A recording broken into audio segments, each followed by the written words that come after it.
Ces gens-là sont comme des bêtes sans raison, que la nature a mises au monde pour être capturées et pourrir. Ils outragent ce qu'ils ignorent. Ils pourriront donc avec les animaux. Ils récolteront le malheur comme salaire du malheur qu'ils auront causé.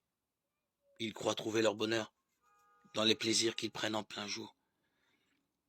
Ils ne sont que taches et souillures avec leurs plaisirs et les tromperies qu'ils emploient quand ils s'empiffrent avec vous.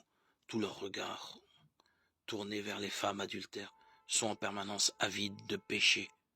Ils séduisent les âmes sans solidité. Ils ont le cœur exercé à la cupidité. Ce sont des enfants de malédiction. Abandonnant le droit chemin, ils se sont égarés. Ils se sont engagés sur le chemin de Balaam, fils de Bossor, heureux de recevoir le salaire du malheur.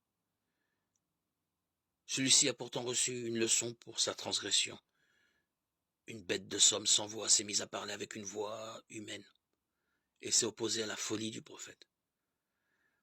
Ces gens-là sont des sources sans eau, des nuées emportées par la tempête. L'obscurité des ténèbres leur est réservée.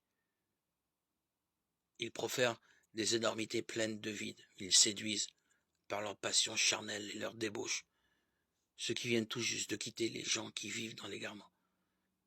Ils leur promettent la liberté alors qu'eux-mêmes sont esclaves de la pourriture. Car l'homme est esclave de ce qui le domine. C'est en effet, les hommes ont quitté les souillures du monde pour connaître en vérité notre Seigneur et Sauveur Jésus-Christ, et qu'ils s'y retrouvent dominés et enlacés. Leur situation finale devient pire que celle du début. Il aurait mieux valu pour eux ne pas avoir connu le chemin de justice que de l'avoir connu et de s'être détournés du saint commandement qui leur avait été transmis. Il leur arrive ce que dit en vérité le proverbe.